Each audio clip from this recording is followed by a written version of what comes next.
Assalamualaikum warahmatullahi wabarakatuh. Perkenalkan, kami dari kelompok 7. Di sini kami akan memaparkan materi yang berjudul Pengertian Psikolinguistik dan Teori-teori Pembelajaran Psikolinguistik.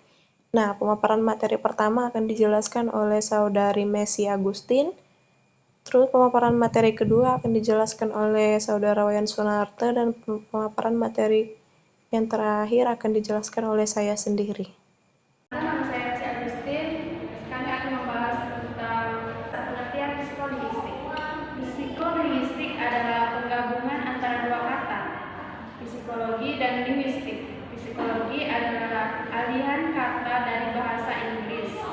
Psikolingi yang berasal dari bahasa Yunani, psikohe, yang berarti jiwa, roh, dan sukma, dan logos yang berarti ilmu.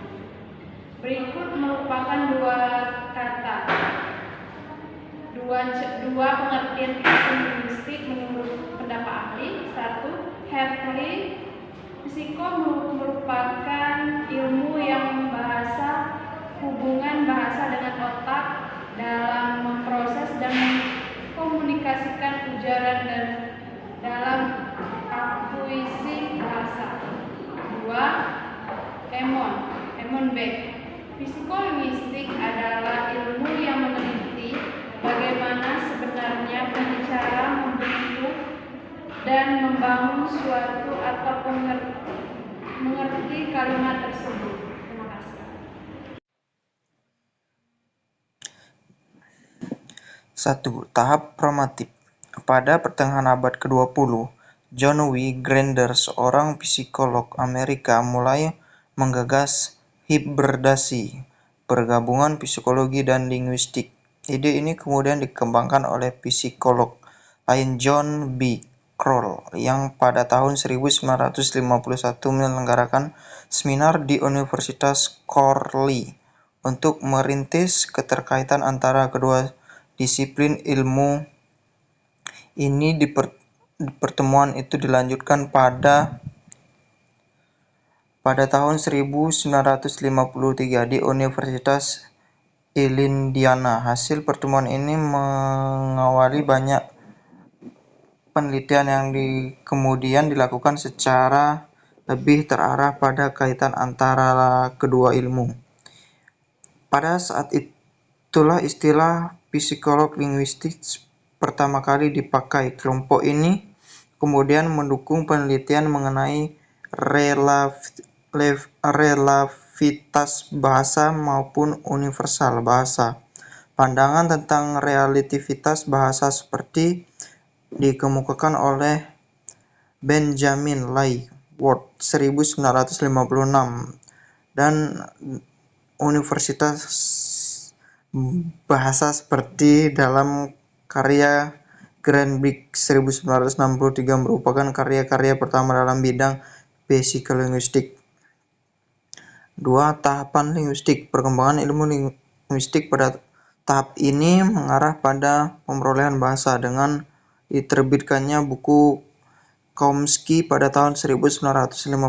Statistik strukturis bahasa telah kita peroleh mulai dari sebelum kita dilahirkan. Jalinan bahasa yang digunakan oleh ibu dan orang di sekitarnya mulai masuk dan terekam dalam memori janin. Pada tahap ini, psikolinguistik sebagai ilmu mulia banyak diminati orang.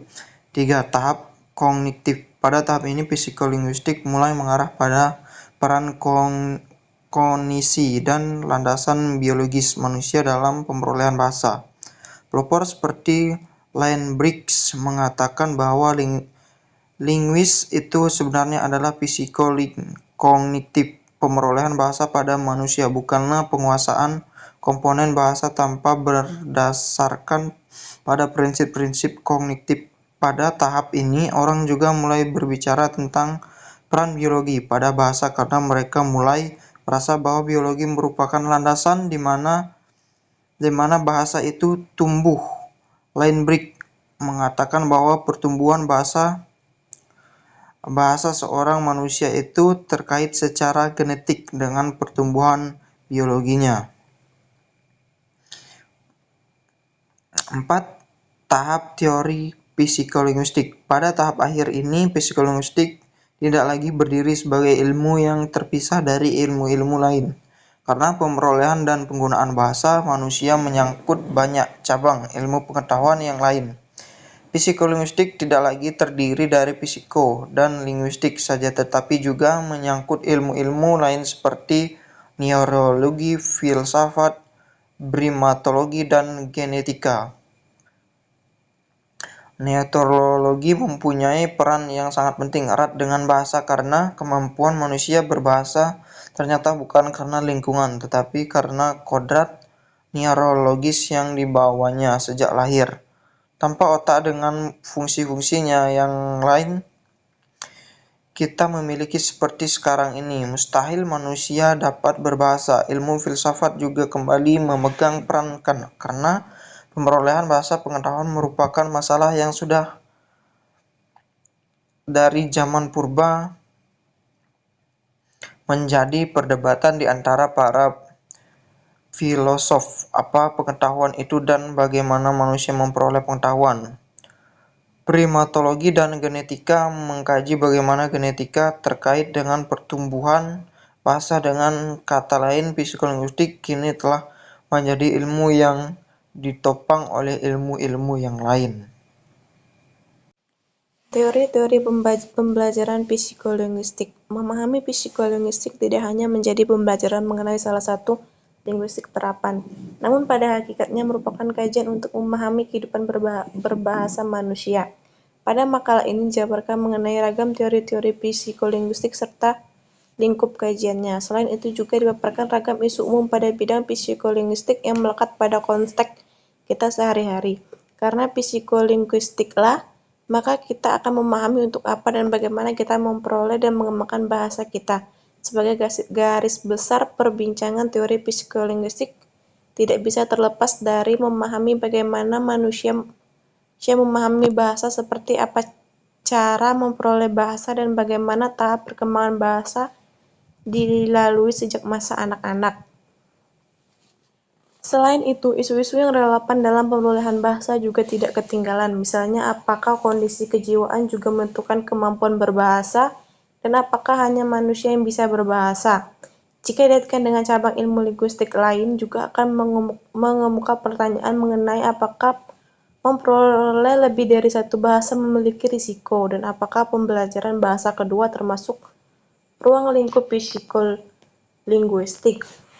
Yang pertama itu pemahaman bahasa. Mengingat bahasa bukan merupakan satu sistem tunggal, melainkan dibangun oleh sejumlah subsistem seperti fonologi, morfologi, sintaksis, dan leksikon, maka pemahaman cukup kompleks. Demikian pula jika ditinjau dari fungsinya, pemahaman bahasa juga terkait dengan fungsi pertama, yaitu intrapersonal, penggunaan bahasa untuk memecahkan persoalan, mengambil keputusan, berpikir, mengingat, dan sebagainya. Kedua fungsi bahasa yang bersifat interpersonal, yaitu yang menunjukkan adanya suatu pesan atau keinginan penutur, biasanya diungkapkan dalam bentuk perintah, kalimat tanya, dan kalimat berita. Yang kedua yaitu produksi bahasa. Produksi bahasa berupa berbicara atau menulis. Saat berbicara, penutur bisa memproduksi 150 kata per menit. Ini artinya penutur menghasilkan 3 kata per detik dari koleksi kosakatanya yang rata-rata sekitar 30.000 kata. Dari semuanya ini, penutur juga bisa menghasilkan setidaknya 1 kesalahan per 1.000 kata. Yang ketiga yaitu perolehan bahasa. Dalam perolehan bahasa pertama terjadi proses kompetensi dan proses performansi. Proses kompetensi menjadi syarat untuk terjadinya proses performansi yang menyangkut proses pemahaman dan proses memproduksi ujar perolehan bahasa pertama. Menurut nativisme, didukung adanya Viranti atau peralatan perolehan bahasa. Hal ini diungkapkan oleh Kamsky sebagai implikasi hipnotis nurani dengan adanya kenyataan bahwa anak tidak perlu menghafal pola kalimat, tetapi dengan melakukan proses internalize dalam memperoleh penguasaan kaidah bahasa. Yang ketiga yaitu gangguan bahasa. Di sini menyangkut kesulitan berbahasa pada kondisi khusus. Diistilahkan kondisi khusus karena meliputi 1. Kajian tentang gangguan berbahasa yang disebabkan ketidaksempurnaan organ pendengaran maupun wicara. 2. Kajian tentang gangguan berbahasa yang disebabkan keterbatasan kemampuan kognitif dan gangguan psikogenik.